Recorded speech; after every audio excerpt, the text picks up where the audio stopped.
welcome here to TalkFCB and welcome back to the channel today, guys, where Barça are returning 2 weeks on from our incredible win in El Clasico. We are back in La Liga action against Elche this Saturday, and today we're going to be discussing all of the big selection dilemmas for Xavi, with so many key players absent from his team this weekend. We're going to be talking about the lineup and about Ansu Fati's situation, and of course as well, Xavi has spoken today on Lionel Messi, as have the club, as it's been confirmed for the first time that talks are underway. This is happening, so let's discuss it all. Come on! And let's do it. Because ahead of Barca's return to action, guys, I am delighted to welcome a brand new partner to the channel for April. Welcome, So Rare, who have combined the thrill of fantasy football and the excitement of sports card collecting to create one of the most unique and one of the most engaging platforms out there right now. And don't just take my word for it, because Lionel Messi and Gerard Piqué are both investors in the platform. You buy your own players. They're all uniquely numbered. They're yours to keep and use in tournaments every single match day. You compete there with other players on So Rare to top the leaderboards and win some truly incredible prizes. And I've really struggled over the years, guys, to actually find a La Liga fantasy football platform that I really enjoy. I am so thankful that I've now found So Rare. It is a truly, truly exciting concept, and over the next few weeks we're going to be talking a lot more about the platform, its features. I'm going to be showing you my own cards, and also we may even get a TalkFCB League going. So if you do want to kick off your So Rare journey now and get yourselves your very first cards, just follow the link down below. You follow that there and you can get one free limited card after you've purchased your first 5 cards from the market. And if you guys do get involved there, please let me know in the comments which free card you get, which player will be yours, as this should be a really exciting partnership. Because as Barca enter the weekend, it is safe to say we are in a commanding position in La Liga, because after that Clasico victory against Real Madrid, we now stand 12 points clear. How good is that gap right now? With only 12 games to go this season, we're feeling strong. And it's quite incredible, really, looking at this game. It's very much first versus 20th in the league. The difference there between Barca and Elche is 55 points. That right there is the widest gap between the first and last team in La Liga after 26 games in La Liga history. So quite clearly, we are favourites, and by a rather big margin. And perhaps that was why, in the pre-match press conference for this one, Xavi was bombarded with questions today, not really about this game, but about Messi, about the summer transfer window, about what's to come, not really about this weekend. But Xavi was very, very quick to say, come on guys, we can't really talk about Messi now. It's not the right time to be talking about Messi's return. But Xavi did give us a few important details. He said, I still talk a lot with him. He said, me and Leo talk still very, very regularly, and it's a topic there, talking about his return, that we are dealing with right now. He said, I hope that we can see him back at Barcelona again. He said, it's the club of his life, and I've said that many, many times. And he said, of course I love Leo. He said, I've always spoken about the player that he is, the person that he is. He said, I've seen him grow up at this club. He said, everybody would like to see a last dance like Michael Jordan had.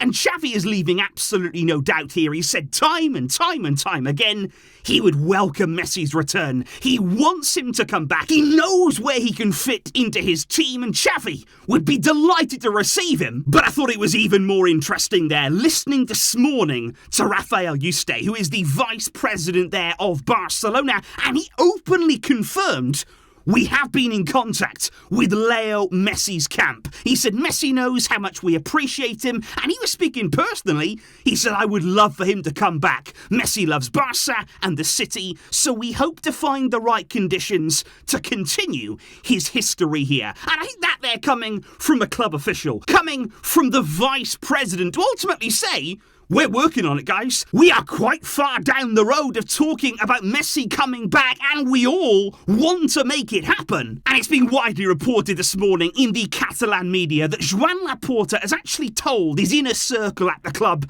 that he's going to do everything in his power to bring Messi back. He's told everyone, I have to get this done. He feels a responsibility. He feels there's a pressure to deliver Leo Messi's return. And we know now the ball is in Laporta's court. We're going to have that second meeting very soon with Lionel Messi's father and Laporta before inevitably there will come a time when Laporta himself will have to meet face to face with Lionel Messi. So watch this space. Because moving back to the present day and this Saturday's challenge against Elche, and it is going to be a certain amount of challenge because there are plenty of Barca players who are absent this weekend. Xavi has no Andreas Christensen through injury, no Dembele, no Pedri, or no Frenkie de Jong. All of those ruled out there with an injury problem. And also, there's no Rafinha too. He is going to be suspended there after picking up 5 yellow cards in La Liga. So there's a lot of key players missing. I know Elche are bottom of the league. I know this is a game that we should win on paper, but by no means here are we anywhere near full strength. And that is why you're looking here at Xavi's squad list. Alarcon is included in the squad. Marc Casado, Garrido, and this is the key for me, the really exciting part, Estanis Pedrola. We've been speaking about him recently on the channel. He was brilliant last weekend for Barcelona B, scoring twice in their win in the league. And what a moment this could be for Estanis. In a game like this, if we can get ahead, if we can really start to feel comfortable, it's a great opportunity to give him some minutes in the first team. 19 years old and a huge talent that he is. But there is, of course, another man who will be pushing for minutes in that front line. Ansu Fati is there waiting for his moment, waiting for a start after everything that has happened this week. Apparently there he woke up after his father's comments there late into the night, of course, and Ansu was really angry, really disappointed with what had been said, because let's be fair here, Bori Fati openly admitted Ansu doesn't agree with me. He does not share the same views that I have. And Ansu Fati apparently went straight to Xavi in training the next day to basically say, look, those are not my words. That is not the way that I feel. I am committed. I want to be here. I want to play in the team, but I don't want to disrespect the club. And Xavi did say today, and I think there was an element here of calmness about his words and certainly a bit of empathy, I think, on both sides from Xavi. He said, I see Ansu Fati very calm, very focused. And he said, I see him every day. He said, I only care about him, about what he feels, not his father, not his entourage, but he also had empathy for Bori Fati. He said, I've also lived through similar situations in my life. He said he's suffering for his son, and I understand that. But I just hope this weekend now, big moment for Ansu. He's definitely going to get minutes, and I really hope he can put in a big performance, silence all the noise, and let the football do the talking. But if we do indeed move on now to the starting lineup from Xavi Hernandez, and although Araujo has been named in the squad, he is technically ready to play.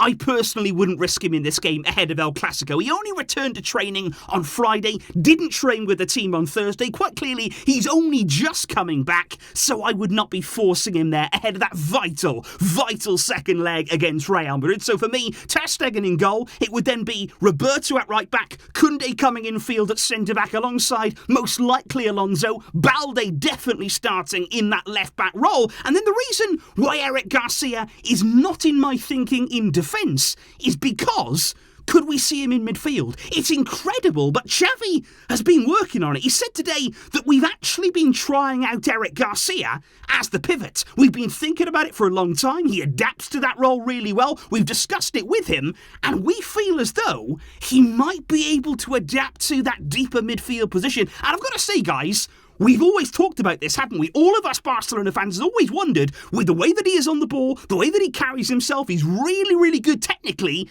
Could he play in midfield? Because in defence, there's a mistake in there. At times he can be that liability, but you bring him forward in the field and suddenly he's got players behind him and you can use that quality on the ball. So I wonder here, without Frenkie, could we actually see Eric Garcia alongside Busquets? It's a long shot, I'm not saying it's definitely going to happen, but I'm just putting it out there. Could we see a midfield four there of Busquets, Eric, Franck Kessie, of course, after his wonderful Clasico goal, and Xavi in midfield. Now, I would like to see at some stage Pablo Torre getting minutes in a game like this. I don't really feel as though he's going to be in a position to start against Elche, but I think he will definitely come on. I think this is a game here where Xavi is looking at it with the midfield absences we have. Pablo Torre will get some minutes against Elche. And then I think the likelihood is, in attack, is that we see Robert Lewandowski alongside Ansu Fati. Play them both together there, get them both quite close to each other so neither of them are isolated. You want to be giving them chances, let them play off each other. And of course, make no mistake, there is options for Xavi that if he wants to add another forward in there, if he wants to add one of the youth players coming through, Alarcon could play on the right-hand side. Estanis is more suited over to the left. And I really do hope, like I say, that we see ideally both of those players, Alarcon and also Estanis. We've got to be seeing them have minutes in a game like this if we're ahead and looking good in the game. But that for me is likely how Xavi's going to go, with the exception maybe of Eric in midfield. That may not happen, but I think it will be such an interesting game and a really, really fascinating experiment there with him in midfield. And when we are looking at the predictions ahead of this one, I think it is quite surprising actually that we're playing a team who are bottom of the league, who are really not having a good season, very, very susceptible there to conceding goals.